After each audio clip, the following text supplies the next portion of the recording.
Halo, kembali lagi dengan saya Roy Putra Johannes Silaban.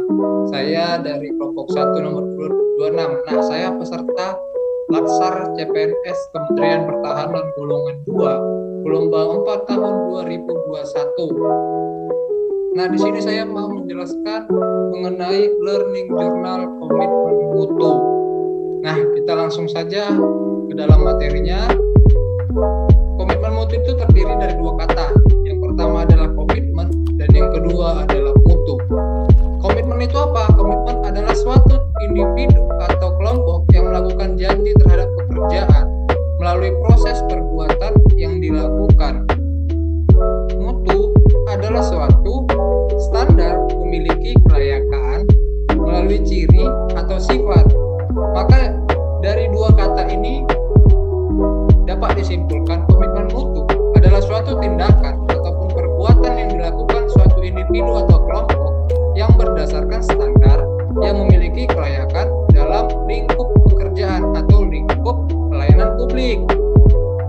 Nah, di sini saya mau menjelaskan kembali poin-poinnya.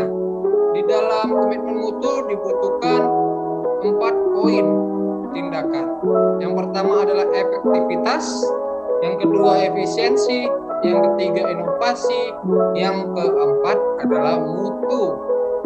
Nah, apa itu efektivitas? Efektivitas adalah sejauh mana organisasi yang dapat mencapai tujuan yang ditetapkan atau berhasil mencapai apapun yang coba dikerjakan. Efektivitas organisasi berarti memberikan barang atau jasa yang dihargai oleh pelanggan. Ini dikutip menurut Richard Aldaf. Nah, efisiensi juga menurut Richard Aldaf itu efisiensi adalah jumlah sumber daya yang digunakan untuk mencapai tujuan organisasi. Efisiensi organisasi ditentukan oleh berapa banyak bahan baku, uang, dan manusia yang dibutuhkan untuk menghasilkan jumlah keluaran tertentu. Efisiensi dapat dihitung sebagai jumlah sumber daya yang digunakan untuk menghasilkan barang atau jasa.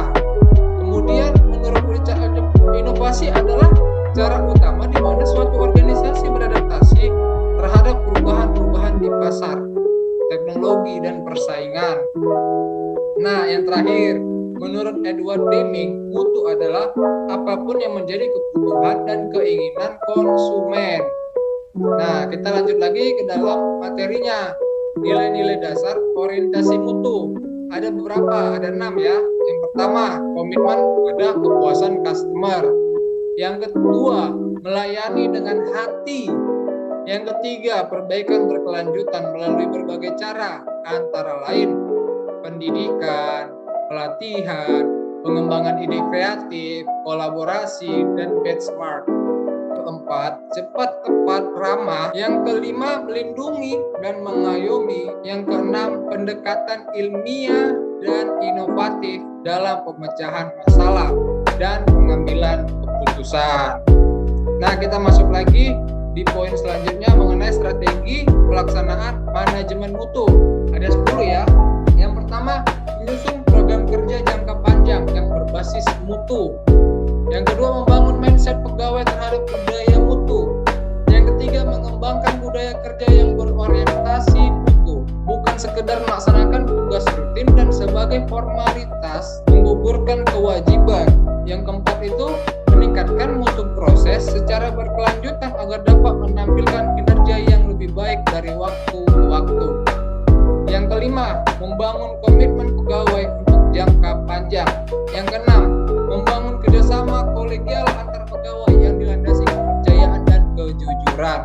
Yang ketujuh, memfokuskan kegiatan pada kepuasan pelanggan, baik secara internal maupun eksternal. Yang kedelapan, beradaptasi dengan tuntutan perubahan. Yang kesembilan, menampilkan kinerja tanpa cacat atau zero defect dan tanpa pemborosan atau zero waste. Sejak memulai setiap pekerjaan, nah ada poin ke-10 yang terakhir ialah menjalankan fungsi pengawasan secara efektif untuk mengawal keterlaksanaan program kerja. Selanjutnya, tingkatan komitmen mutu ada 3. Komitmen mutu pada level organisasi, komitmen mutu pada level hasil, dan komitmen mutu pada level individu. Masing menetapkan nilai publik dan komitmen pemerintah untuk kualitas berdasarkan permintaan pelanggan dan mendukung partisipasi publik. Pada level ini adanya jaminan bagi keterbukaan saluran informasi yang membuka sarana keluhan pelanggan dan perlindungan terhadap hak pelanggan. Nah, yang kedua, komitmen pada level hasil, yaitu berarti menunjukkan dengan adanya penetapan standar pelayanan dalam kualitas dan kuantitas. Bagian ketiga yaitu komitmen pada level individu, yang contohnya ya, misalnya sekolah swasta mendefinisikan komitmen mutu dalam bentuk pelayanan terbaik mereka kepada institusi atau pelanggan tertentu. Peningkatan produktivitas, ada 3 poin ya untuk meningkatkan sebuah produktivitas. Yang pertama, melalui input bahan baku, sarana ataupun prasarana ya, input lingkungan. Nah, itu semua itu melalui proses seperti apa? Proses yang didasari dengan kepemimpinan dari pemimpin yang kuat dan mampu memberdayakan yang ada dalam upaya membuat proses bekerja yang optimal, tanggung jawab, penilaian objektif, dan motivasi kemampuan pendidikan serta pelatihan. Outputnya apa? Dari setiap input dan prosesnya itu ada membutuhkan output ataupun hasil, yaitu produktivitas meningkat. Selanjutnya adalah manajemen mutu terpadu atau TQM singkatannya.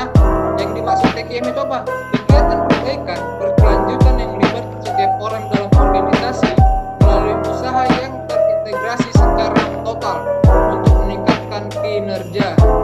Nah, ini saya tampilkan 5 pilar TQM. Nah, dari kelima pilar ini ada produk, ada proses, ada organisasi, pemimpin, komitmen, yang terakhirnya. Maksudnya ini dari 5 pilar ini, organisasi merupakan pilar tengah. Organisasi bagian tengah yang membuat kerangka kerja berorientasi mutu. Produk yang bermutu sebagai hasil kerja organisasi diperoleh melalui proses yang bermutu pula dengan didukung komitmen tinggi dari seluruh komponen organisasi.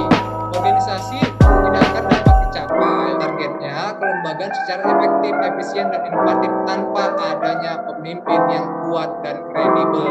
Nah, itulah maksudnya pilar-pilar TQM ini. Inilah cukup sekian dari penyampaian saya mengenai komitmen ataupun manajemen mutu.